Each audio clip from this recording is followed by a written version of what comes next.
Time to discuss the final questions for literary criticism theory. Yes, we are talking MH05 and the question that you guys have to do for this particular paper जो यहाँ पे आपको discuss करने वाला हूँ मैं.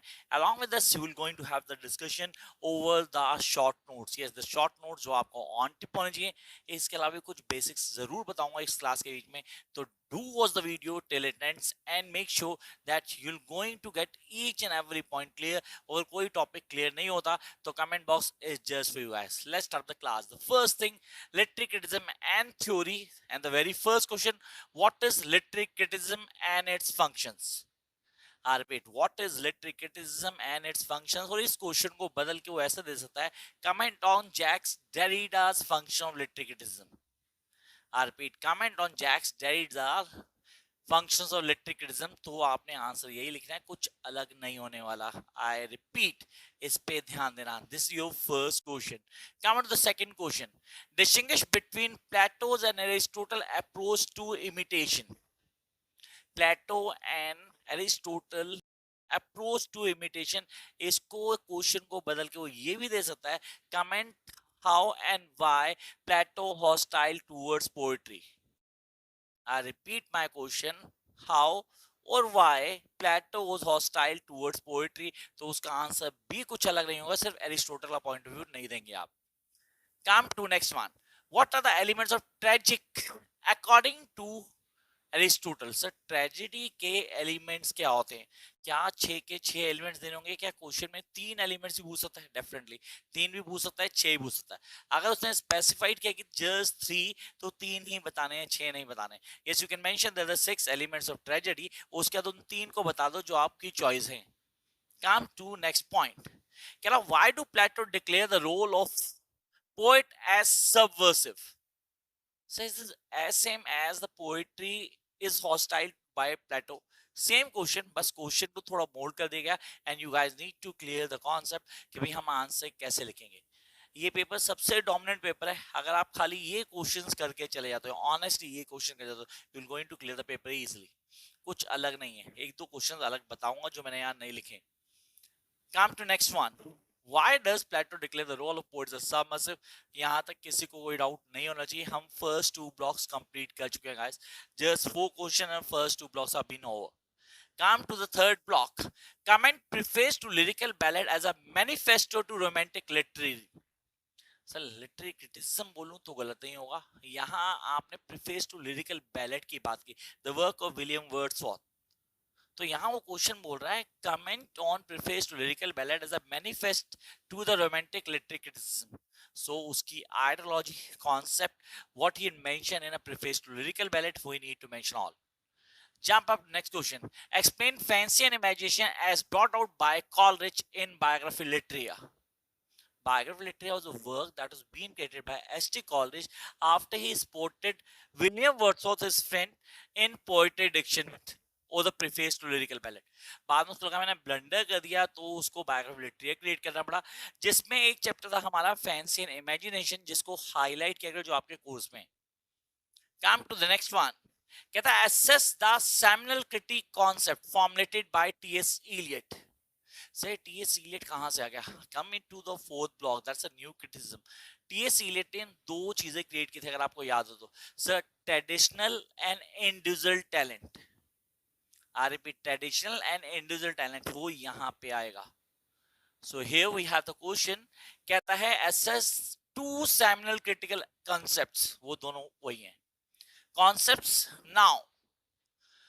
That's formulated by T.S. Eliot. चलो jump to the next question. Again for the new criticism block number 4.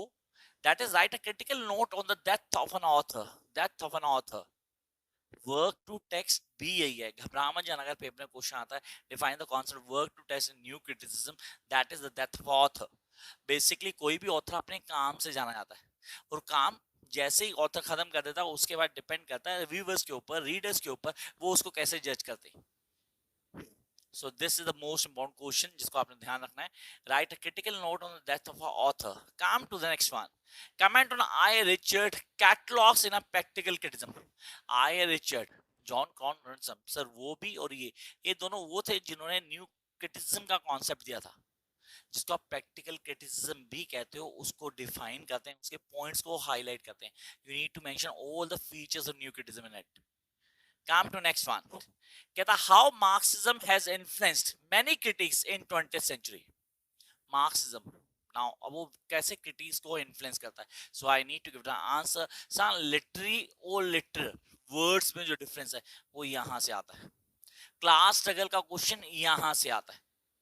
Base super structure यहां से आता है. आइडियोलॉजी सोशल रियलिज्म भी यही है. तो भूल मत जाना कि अगर ये क्वेश्चन आ जाए तो आप घबराओ जाओ कि सर ये तो हमने पढ़ा ही नहीं, आपने बताया नहीं. ये एक ही कॉन्सेप्ट, इसको आपने फॉलो अप कर लेना है. Jump up to the next one. कहता write a critical note on the essentials of Marxist literary criticism.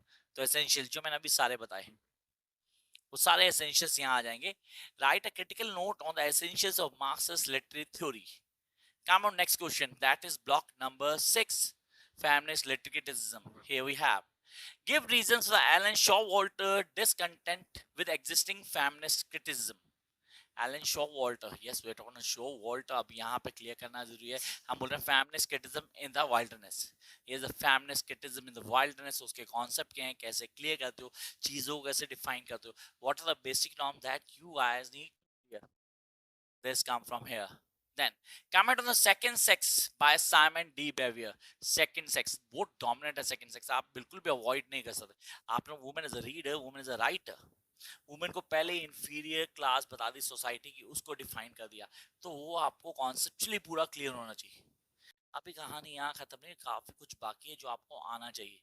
जैसे कि the way they present the answer, vindication right of women by Mary Wollstonecraft, A Rooms of One's Own by Virginia Woolf, and Kamala Das as Indian feminist critique with the example of her work Introduction. ये सब चीजें आपको मेरे notes में पूरी with question and answers मिल जाती हैं. You'll get all the answers there. You just need to follow the notes. Come up to the next one. Here we have. कह रहा है feminist theories don't give sufficient attention to class conflict in society. Features of feminist criticism. मेरे notes के पहले part में दिया हुआ मैंने, जहाँ मैं ब्लॉक 6 शुरू करता हूँ, उसमें पूरा पूरा एक्सप्लेन किया हुआ है. जिसमें आप शॉर्ट नोट्स में आप ब्लैक फेमिनिज्म की बात करते हो, आप गायनोटेक्स की बात करते हो, गायनोक्रेटिक्स की बात करते हो. You can have all the shorts on my channel.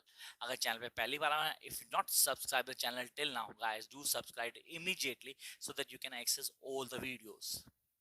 Come up to the next question. Here we have. Discuss or drama as a form of the lends itself well to the deconstruction approach. Discuss deconstruction. Short note में confirm बनता है. और अगर ये full fledge question आता है 20 marks का, तो drama as a form lends itself well to the deconstruction approach. Discuss. Next, critically interpret Edward Said's concept of Orientalism. Sir ये तो हमने कभी सुना ही नहीं. MEG 10 के स्टूडेंट ये पढ़ते हैं ओरिएंटलिज्म. ओरिएंटलिज्म ईस्ट और वेस्ट का डिफरेंस, ईस्ट को डिफाइन किया गया, ईस्ट के वर्क्स को हाईलाइट किया गया. ओरिएंटलिज्म बोलते हैं जिनको लेके चलते आ रहे हैं हम, अपनी जो प्रथा आ रही है ना, जो चलता आ रहा है, उसको ओरिएंटलिज्म कहते हैं. Come to next one. Comment on Freudian psychoanalysis. ये वीडियो मैंने डाली है. फ्रॉड की जो साइकोएनालिसिस थ्योरी है पूरी वो आनी चाहिए. इट ईगो सुपर ईगो का कॉन्सेप्ट भी क्लियर कर लेना. मैंने कहा था इसलिए 2-3 क्वेश्चन मैं बोलूंगा जो मैंने नहीं लिखे हैं. And the last, discuss Lacan's main contribution to critical theory. What is Lacan's contribution? तो वो हमें आना चाहिए again from the last comparative literary criticism. ये आपको वहां से मिलता है from the last block. So these are the questions that you guys need to prepare for your upcoming exam. Paper यहीं से होगा पूरा, सिर्फ क्वेश्चन में थोड़ा चेंज किया, क्वेश्चन पूरे वही होंगे. Come to next. Here we have the short notes. Indian aesthetics. सबसे पहले Indian aesthetics करना ही करना है. By hook or by crook, you need to know Indian aesthetics. Sir, rasa, ध्वनि, swata, alankara, औचित्य, श्रुति. I repeat, rasa, ध्वनि, alankara, औचित्य, श्रुति and ध्वनि. ये हैं इंडियन एस्थेटिक्स के शॉर्ट नोट जो आपको ऑन टिप होना चाहिए. फॉलोड बाय कैथारसिस, जिसको आप प्योरोगेशन, प्योरिफिकेशन और क्लैरिफिकेशन भी बोलते हो. इमिटेशन, जिसको आप मिमेसिस भी बोलते हो. ट्रेजिक फ्लो, हेमरेशिया का दूसरा नाम tragic flaw. A defence of poetry, it's by PB Shelley. Essay written by PB Shelley on the defence of poetry. Next primary and secondary imagination, again fancy and imagination से concept बनता है primary and secondary imagination का, उसको आपने on tip कर लेना है। काम टू नेक्स्ट वन, बेस, जिसको आप बोलते हो factors of production, mode of production भी आ सकता है पेपर में, तो घबराना मत, बेस ही है वो, जिसको बोलते हैं land labour capital entrepreneur, the one where one's economy stand, that's a base. Come to next one, super structure, social realism बोलो, आपकी चॉइस है डेफिनेटली, ये यहां से बनता है super structure. Then pleasure and instruction as ends of literature, yes pleasure and instruction as end of, sir ये work to text मैंने मेंशन किया था न्यू लिटरेचर में, वहां से आता है। Irony, you know what is an irony. Then Mikhail Bakhtin, a Russian researcher for literature, define करता है लैंग्वेज को, कॉन्सेप्ट्स को बताता है, प्लॉट को, प्ले को, करेक्टर को डिफाइन करने की कोशिश करता है। Objective correlatives, a different topic but objective correlative really the part of management, again comes to it. Practical criticism, yes we need to know practical criticism क्या है, न्यू क्रिटिसिज्म को ही प्रैक्टिकल क्रिटिसिज्म कहते हैं, कुछ अलग नहीं है। मिथ, मिथो भी कह सकते हो आप, पैथोस भी कह सकते हो, लॉगोस भी कह सकते हो, तीन कॉन्सेप्ट हैं जो एलिमेंट्स ऑफ ट्रेजेडी हैं by Aristotle. Next poetry diction and the last individual talent, दो चीज ऐड कर लेते हैं, इंडिविजुअल टैलेंट के साथ आप बात करते हो ट्रेडिशनल टैलेंट की, और विमसेट की theory intentional and effective policy. So this is more than enough for MG05. Wish you all the best, guys.